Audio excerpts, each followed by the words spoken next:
आता तरी मिळून सर्व बोला,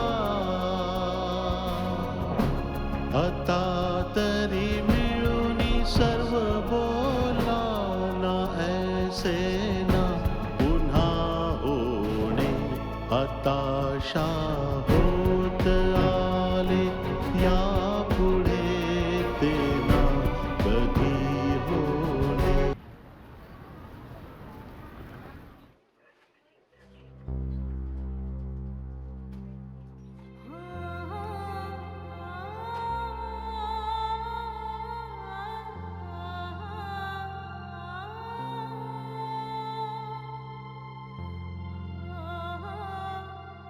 आई, आपल्या स्त्रियांचा ना सगळ्यात मोठा प्रॉब्लेम हाच आहे. आपणच आपली ताकद ओळखत नाही.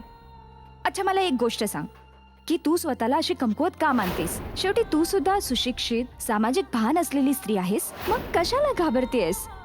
आई तू ना फक्त एकदा ठरव, मग बघ ही भीती अशी चुटकीसरशी गायब होते. मालती वहिनींचा विजय असो! मालती वहिनींचा विजय असो! मालती वहिनींचा विजय असो! तर मालतीबाई त्यांच्या निकटतम प्रतिद्वंदी कौशल्याबाईंविरुद्ध ही निवडणूक जिंकल्या आहेत. मालती वहिनीचा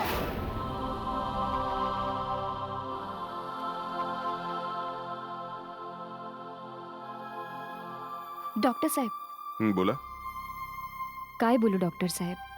सकाळ संध्याकाळ तुम्हाला एकच प्रश्न विचारत असते की आई, मी तुमची मनस्थिती समजू शकतो. तुम्ही आता चेकअपसाठी गेला होतात ना, काही प्रगती? ती शुद्धीवर आली का? त्या अजून शुद्धीवर नाही आल्यात. त्या शुद्धीवर येताच मी सर्वप्रथम तुम्हाला कळवेन.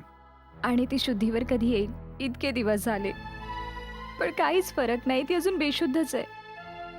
कळत नाहीये डॉक्टर की काय बोलू. मी तुमच्या पाया पडते डॉक्टर साहेब, अहो, प्लीज माझ्या आईला बरं करा. हे काय करताय तुम्ही? धीर धरा, आमचे प्रयत्न सुरूच आहेत. माहितीये तुम्ही प्रयत्न करताय, पण इतके दिवस झाले ना, आता तर माझ्या आशाही मावळत आहेत. असं वाटतंय की माझी आई कधीच बोलणार नाही. हे बघा, तुमच्या अशा रडण्याने किंवा त्रास करून घेण्याने तुमच्या आईला काहीही फायदा होणार नाही. जसे डॉक्टर कधी आशा सोडत नाहीत, तुम्हीही आशा सोडू नका. आम्ही आहोत ना. आणि चमत्कार सुद्धा होऊ शकतो, हो ना?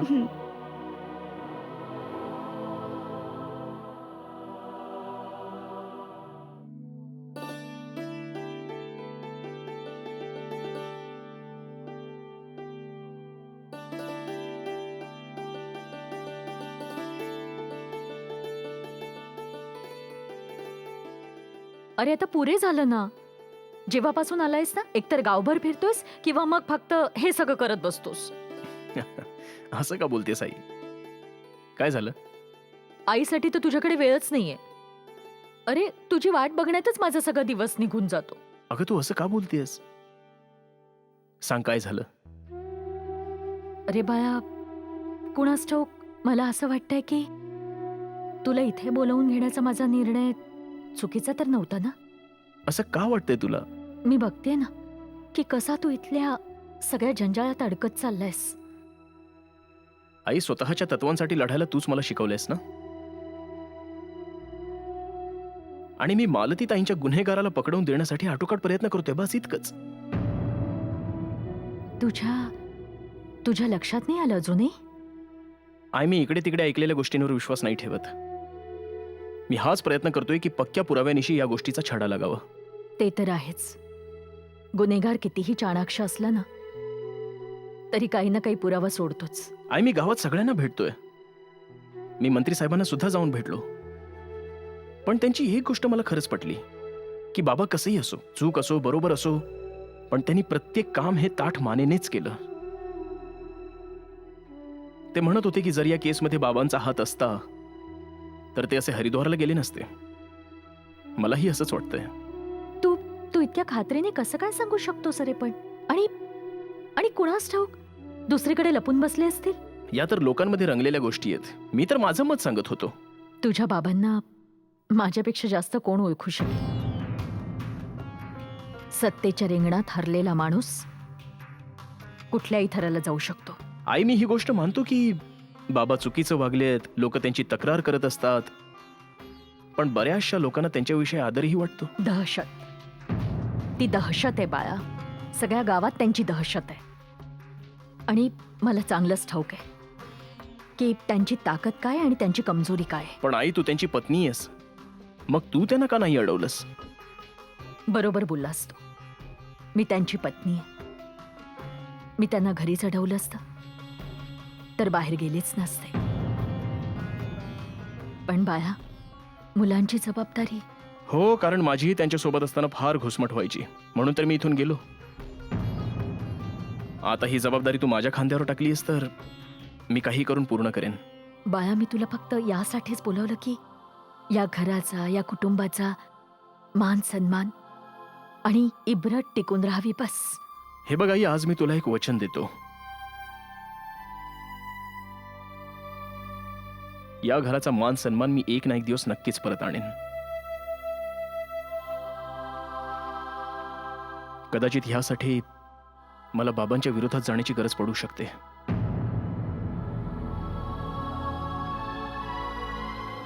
पुरे झालं. तू डोक्याला त्रास नको करून घेऊस. हं? हे घे, ज्यूस पी बरं. घे.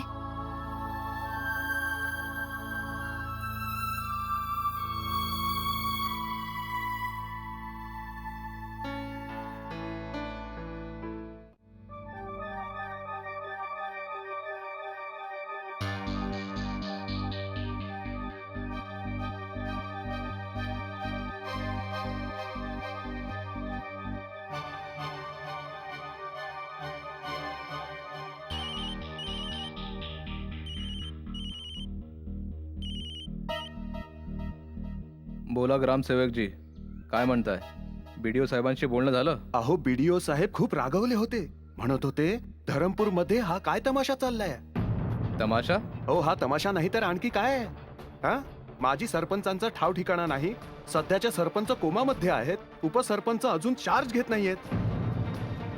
अहो, जेव्हा एसडीएम साहेबांना हे समजेल तेव्हा प्रकरण आणखी चिघळेल. तुम्ही ताबडतोब याचा काहीतरी बंदोबस्त करा. ग्रामसेवकजी, रघुमध्ये एवढी हिंमत नाही आहे की तो उपसरपंच पदी बसेल. अशी समज दिली आहे की शेपूट घालून कुठेतरी लपला असेल. असं असं असं तरी मला वाटलंच. हे सगळं तुम्हीच केलं असेल विकी दादा. एवढ्या सहजासहजी खुर्ची सोडणार नाही मी. अहो, तो बाबूलालच जास्त उडत होता ना. स्वतःच्या माणसाला उपसरपंच बनवणार होता. आता म्हणावा बोलव आणि घे चार्ज. ग्रामसेवकजी, तुम्ही काळजी करू नका. जरी रघुने चार्ज घेतला तरी शाळेचं काम तो मलाच देईल. अहो दादा, जोपर्यंत तो ऑफिस मध्ये येत नाही, चार्ज घेत नाही, तोपर्यंत काम कसं होणार? तो काय घरी बसून कंत्राट वाटणार आहे? तुम्ही शांतपणे सगळं हाताळा. हे असं भीती घालून काही होणार नाही. अहो साहेब, काळजी करू नका. मी त्या रघुला व्यवस्थित समज दिली आहे. तुम्ही जे करता ते योग्यच असतं. अहो, पण तुम्ही अजूनही त्या शाळेच्या कामातच अडकला आहात. अहो, यावेळी ग्रामपंचायतीला भरपूर निधी मंजूर झालाय. त्यासमोर शाळेचा निधी काहीच नाही. काय? अहो, हाच तर गोंधळ आहे. मग मी आता काय करू ग्रामसेवकजी? अहो, आता तुम्ही काही करू नका. सगळं मलाच करू द्या. मी तर तुमचा प्रामाणिक सेवक आहे. आत्ताच्या परिस्थितीत आग लावल्याशिवाय आपलं काम नाही होणार. काय? आग? मला कळलं नाही. हो, आता त्या बाबुलाला पेटवूया आणि आग लागली की पोळी भाजूया. ठीक आहे, तुम्हाला जे वाटतंय ते करा. बरं बरं विकी दादा, आता मी फोन ठेवतो. मी तुम्हाला नंतर फोन करतो. अहो, भरपूर काम आहेत. हो.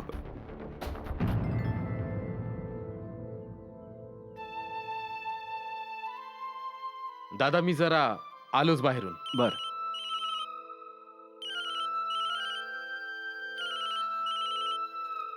हॅलो. काय म्हणतोस बाबूलाल? मला तर असं वाटतंय की मालतीताईंसोबत तुम्हा सर्वांचीच परिस्थिती वाईट झालीये. कोण बोलतंय? अरे, मी ग्रामसेवक बोलतोय आणि जे बोलतोय ते खरं बोलतोय. अरे बाबूलाल, तुझ्या शांत बसण्याने त्या विकीला आणखीनच चेव आलाय. तुला ठाऊक आहे त्याने काय केलं? काय केलं? अरे, त्याने रघुला धाकदपाशा दाखवून घरी बसवलंय. आता तो चार्ज घ्यायला येतच नाहीये. आणि ती शाळा आहे ना, तिने तुला मोठ्या पेचात टाकलंय. आता रघुही घाबरतोय आणि त्याचा नेता सुद्धा.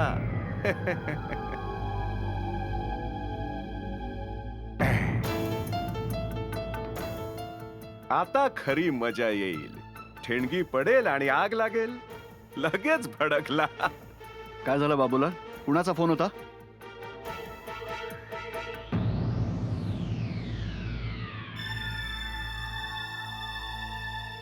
दादा बहुतेक ही लढाई आता आणखीच मोठी होईल. सरळ सरळ सांग काय झालं ते. दादा ते म्हणतात ना, सुंभ जळाला पण पीळ नाही गेला. तेच झालंय. त्या विकीची हिंमत बघा. त्याने त्या रघुला धमकावलंय की उपसरपंचपदी बसू नये. दादा हा आता जास्तच उडायला लागलाय. आता त्याला जमिनीवर आणावंच लागेल. मी सांगून ठेवतोय. बाबूलाल, त्यात नवीन असं काय आहे? वर्षानुवर्ष हेच तर करत आलाय. पण दादा रघु आता एक सामान्य माणूस नाहीये. तो ह्या गावातला एक जबाबदार माणूस आहे. तो उपसरपंच ह्या गावचा आणि विकीला त्याचा मान ठेवावाच लागेल. बाबूलाल, जी माणसं जनतेला पायातली वहाण समजतात ती मान देणार? सोड बाबूलाल, अशा लोकांकडून अपेक्षा ठेवणंच चुकीचं आहे.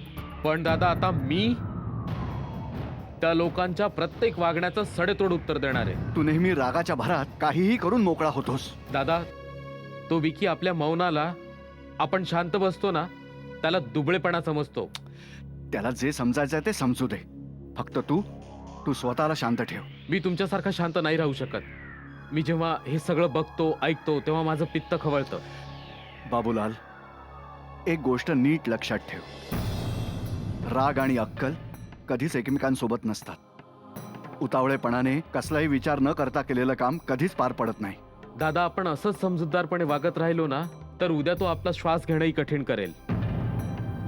तोच ठरवेल की आपण कधी श्वास घ्यायचा आणि कधी सोडायचा. आता त्यांच्यात एवढीही हिंमत नाही. सगळ्यात महत्वाची गोष्ट, आपल्याला अजून हेही ठाऊक नाहीये की रघु आणि त्यांच्यात नक्की काय झालंय. एकदा जाऊन रघुला भेट तरी. त्याला विचारून तर बघ की काय बोलणं झालंय ते. काय झालं असणार दादा? जे बापाला हवं असेल तेच मुलगाही मागत असेल. मी त्यांची नसन नस ओळखतो खूप चांगल्या प्रकारे. म्हणजे तेच दलालीचं गणित दादा.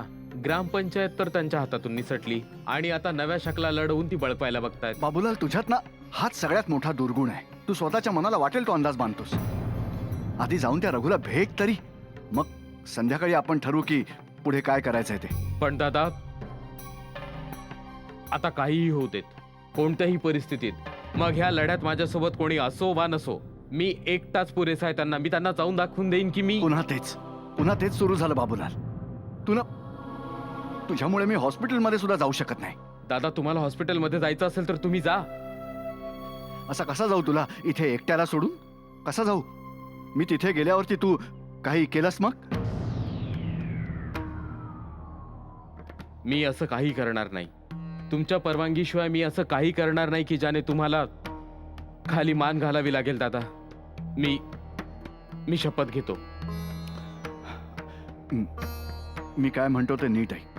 संध्याकाळी रघुला इथे बोलावून घे. आपण बसून बोलूया त्याच्याशी. ठीक आहे? मी आता जरा हॉस्पिटलमध्ये जातो. ठीक आहे दादा, मी बाजारात जाऊन येतो. ठीक आहे, जा.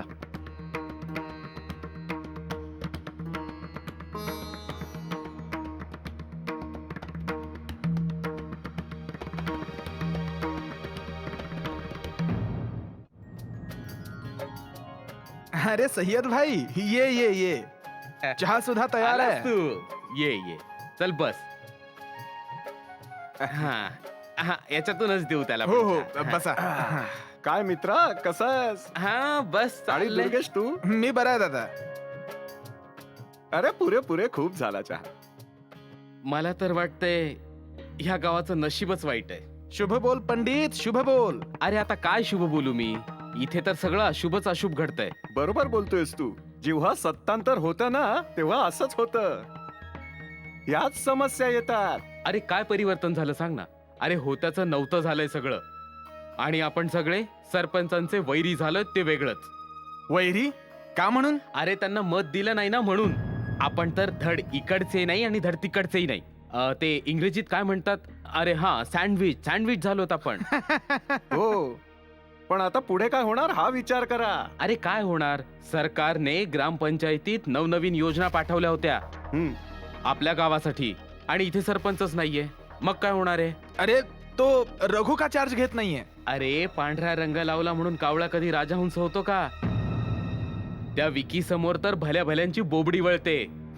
अरे नुसती नाटकं चालली आहेत ह्यांची. एवढीच भीती होती तर पुढे कशाला आला? पण यातून एक गोष्ट मात्र शिकायला मिळाली की राजकारण सोम्या गोम्याचं काम नाहीये. राजकारण म्हणजे खेळ नव्हे. आणि राजकारणात कोणी कोणाचा कट्टर वैरी नसतो. आज विरोधक म्हणून समोर येतात तर उद्या मित्र म्हणून. पण हल्लीच्या राजकारणाने तर आपलं आयुष्यच कडवट करून टाकलंय. अरे राजकारण सोडा, आपल्या तर ग्रामपंचायतीचाच मोठा घोळ झालाय. मला नाही वाटत यावेळेस एकही काम धड होईल म्हणून. जोपर्यंत कोणी सरपंचाच्या खुर्चीत बसणार नाही, काम कसं होणार? वैयक्तिक कलहाने आपल्या पंचायतीला पोखरून टाकलंय. ह्यावरून हेच सिद्ध होतं की शंकरसिंग सोबत कोणी स्पर्धा करू शकत नाही. आता पुन्हा सरपंच पदाची सगळी जबाबदारी त्यांनाच द्यावी लागेल. त्यांनाच बघू देत. हो हो, सगळा तोंडचाच खेळ आहे ना. तू बोलशील आणि तसंच होईल. निवडून आलेला सरपंच होईल ना. ज्यांना सरपंच व्हायची हौस होती त्या कुठे आहेत आता? हा खूप कठीण मार्ग आहे. हे येड्या गबाळ्याचं काम नव्हे. पंडित, तू जरा जास्तच बोलतोयस असं नाही वाटत का? इथे सगळी अक्कल तुला एकट्यालाच आहे का? अरे माझी अक्कल काहीच नाही. खरी अक्कल आणि ताकद तर त्यांच्याकडे, शंकरसिंगकडे. त्यांच्या घरात गेली 50 वर्ष सरपंच पद होतं, जो एखाद्या विशाल वडासारखा ह्या गावाचा आधार आहे. आता जर ते वडाचं झाड पडलं तर आपण सगळे निराधार होऊ की नाही काय?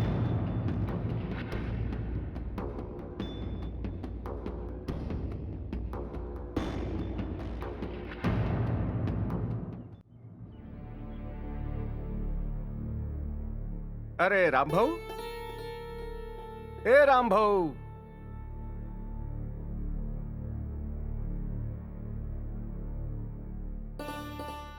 काय झालंय? ते विजय दादाला भेटायचं होतं. अरे विजय दादासनी थोडा आराम करू देणार आहेत का नाही? आता कसं सांगू तुम्हाला, माझं त्यांच्याकडे खूपच महत्वाचं काम होतं. खूपच महत्वाचं. ठीक आहे, ये. बस, मी दादासनी सांगून येतो. जरा लवकर यायला सांगा त्यांना. हो.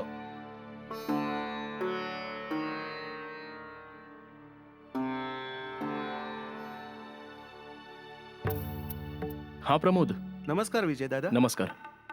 काय खबर आणलीयस? तू जे काम माझ्यावर सोपवलं होतंस ना, ते काम आता पूर्ण झालंय. थोडं बाजूला आहे ना.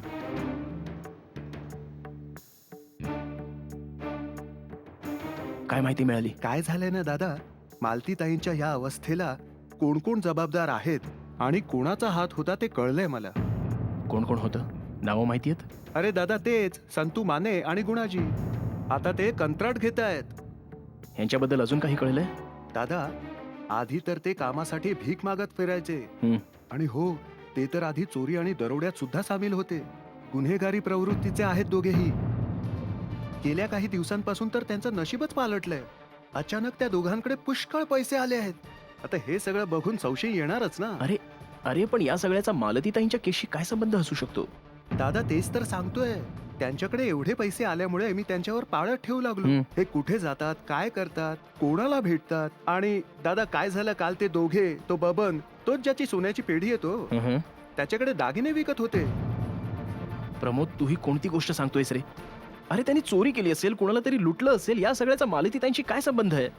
दादा, तुला कळत नाहीये. कदाचित ते दोघे मालतीताईंचे दागिने विकत असतील. हे तू अगदी बरोबर बोलतोयस. तू त्यांच्यावर पाळत ठेव. हं? कदाचित आपल्याला या प्रकरणाचा छडा लागलाय. दादा, मला पूर्ण खात्री आहे की लवकरच सगळे पुरावे मिळतील. देवाच्या कृपेने असंच हो.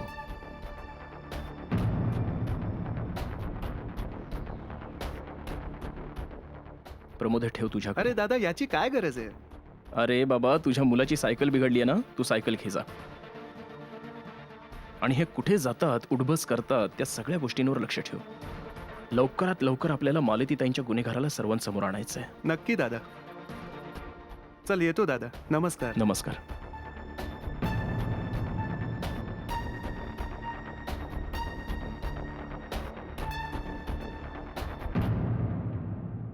आता होत आले या